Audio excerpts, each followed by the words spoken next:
ஈஸ்வர பற்றி இந்த உபதேசத்தில் பரிணாம வளர்ச்சியை சுட்டிக்காட்டி இன்று இருக்கக்கூடிய மனிதனுக்கு அடுத்த நிலையை எப்படி அடைய வேண்டும் என்பதை காரண காரியங்களோடு விளக்குகின்றார். ஆக மனிதனுடைய உடலில் இருந்து வெளிப்படக்கூடிய அசுத்தமான நிலைகளை சுட்டிக்காட்டி நீ நுகரக்கூடிய இயற்கையினுடைய மனம் எப்படி இருக்கின்றது, ஆனால் இயற்கையில் விளைந்ததை சமைத்து மனிதனாக உட்கொண்ட பின் மனித உடலில் அது பிரிக்கப்பட்டு அதிலிருந்து வெளிப்படக்கூடிய கழிவு எப்படி இருக்கின்றது என்று பார்த்தாயா? மனிதனிடமிருந்துதான் அசுத்தம் எல்லாம் வந்ததப்பா என்று சொல்லுகின்றார். நாம் நினைக்கலாம் மிருகங்கள் எல்லாம் மனிதனை காட்டிலும் அசுத்தம் அல்லவா என்று. ஆனால் அவர் சொல்லக்கூடிய விளக்கமோ பரிணாம வளர்ச்சியில் மனிதனிடமிருந்துதான் மிருகங்கள் வந்தது, மிருகங்களிலிருந்துதான் பறவைகள் வந்தது, பறவைகளில் இருந்துதான் ஊர்வனம் எல்லாம் வந்தது, மீண்டும் அந்த ஊர்வனம் என்னவாகின்றது, மனிதனாக வருகின்றதப்பா. இப்படித்தான் இந்த சுழற்சி மாறி மாறி ஆங்கிலத்தில் சொல்வது போன்று ரீசைக்கிள் சுழன்று சுழன்று சுத்தி கொண்டே இருக்கின்றது. நீ உருளுகின்ற மனிதனாக இருக்கின்றாய். இந்த உருளும் தன்மை உனக்கு வேண்டாமப்பா. ஒரு நிலையான என்றால் உருளும் தன்மை என்றால் இந்த பூமி சுழல்கின்றது, சூரியன் சுழல்கின்றது, மற்ற மண்டலங்கள் சுழல்கின்றது, நட்சத்திரங்கள் சுழல்கின்றது, சூரிய குடும்பமே சுழல்கின்றது.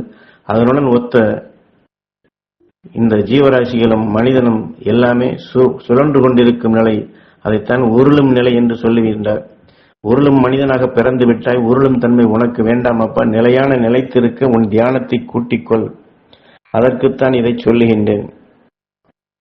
என்றால் பூமியிலே எத்தனையோ பலவிதமான வஸ்துகள் இருக்கின்றது. அவையெல்லாம் எப்படி வந்தது? வெறும் மண் என்று நினைக்கின்றாய். இந்த மண்ணிலிருந்துதான் சகல நிலையுமே உருவாகின்றது. நீ விடும் மூச்சும் அதுதான். அது இப்படி ஒவ்வொன்றும் விடும் மூச்சிலே தான் ஒவ்வொன்றும் அது கலவையாகி அதிலிருந்து தான் ஒளி பிறக்கின்றது. ஒளியிலிருந்து ஒளியாகி மழையாகி தாவர இனங்கள் கனிவளங்கள் அனைத்துமே இப்படித்தான் வளர்ந்து வருகின்றது. இது எல்லாமே சுழற்சி தான். ஒரு சாதாரண ரைஸ் மில்லிலே நாம் போட்டு பொருள்களை போட்டு அரைத்தம் என்றால் எப்படி அது சுழற்சியிலே அது தூசுகளாக மாறி தனித்தனியாக பிரிகின்றது. இது போன்றுதான் இந்த பூமி சுழன்று கொண்டே இருக்கின்றது. இந்த சுழலுடன் சுழன்று நீ சுழல்கின்றாய், ஆனால் நீ நிலையாக இருக்கின்றாய் என்று நினைக்கின்றாய். இந்த பூமி சுழல்கின்றது. ஒரு ரைஸ் மில்லை போன்றுதான் அது மறைத்துக் கொண்டிருக்கின்றது. விண்வெளியிலிருந்து ஆற்றலை எடுத்து கவர்ந்து தனக்குள் சமைத்து மாற்றி பல ஜீவராசிகளையும் தாவரினங்களையும் கல் மண் அனைத்தையும் உருவாக்கி வளர்த்து கொண்டே வருகின்றது. ஆனால் அதில் சுழன்று கொண்டிருப்பவன் தான் மனிதனும் ஒருவன். ஆனால் மனிதன் இதற்குள் இருக்கின்றான், இதற்குள் தான் சுழன்று கொண்டிருக்கின்றான். அது சுழலாக பூமியுடன் சுழன்று கொண்டிருக்கின்றான் என்பதை அவனால் சிந்தித்து கூட பார்க்க முடியவில்லை. அவனுக்கு அந்த சிந்தனையும் இல்லை. அதைத்தான் நீ சுழலும் நிலையில் இருக்கின்றாயப்பா. இந்த சுழலும் நிலையிலேயே இருக்கின்றாயா அல்லது இந்த சுழற்சியிலிருந்து விடுபட வேண்டும் என்று நினைக்கின்றாயா? ஏனென்றால் ஒரு ஓடக்கூடிய ஒரு வாகனத்தில் நாம் அமர்ந்து கொண்டு வெளியிலே பார்த்தோம் என்றால் நாம் நிலையாக இருப்பது போன்றும் நமக்கு எதிர்த்தாற்போல் இருக்கிறதெல்லாம் நகர்ந்து ஓடுவதாகவும் தெரியும். அது நம் பார்வையில் உள்ள கோளாறு அல்ல.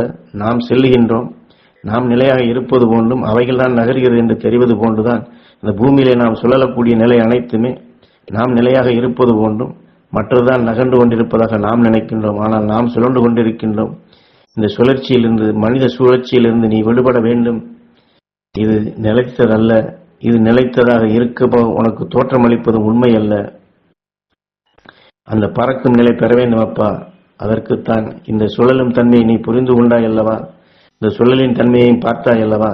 இந்த சுழற்சி உனக்கு வேண்டுமா அல்லது இந்த சுழற்சியிலிருந்து விடுபட்டு மகிழ்ச்சியில் ஞானியில் வாழும் எல்லைக்கு செல்லுகின்றாயா என்பதைத்தான் இங்கே கேள்வியாக கேட்டு அதற்கு ஞானகுரு அவர்கள் சொல்லக்கூடியதை மேற்கோள் காட்டி இருக்கும் நிலையை விட்டு குருநாதர் ஏன் பறக்கும் நிலையை சொல்லுகிறார் என்று நீ நினைக்கலாம். ஏனென்றால் இன்று இருக்கக்கூடிய இந்த உலகம் மனிதர்கள் மற்ற அனைத்துமே வாழக்கூடிய நிலையிலிருந்து மாற்றமடையக்கூடிய ஒரு காலகட்டம் இருப்பதால் தான் இதிலிருந்து பறக்கும் நிலை பெற வேண்டும். இந்த சுழற்சி வேண்டாம். ஏனென்றால் இந்த சுழற்சி என்றால் பூமி சுழற்சி மட்டுமல்ல.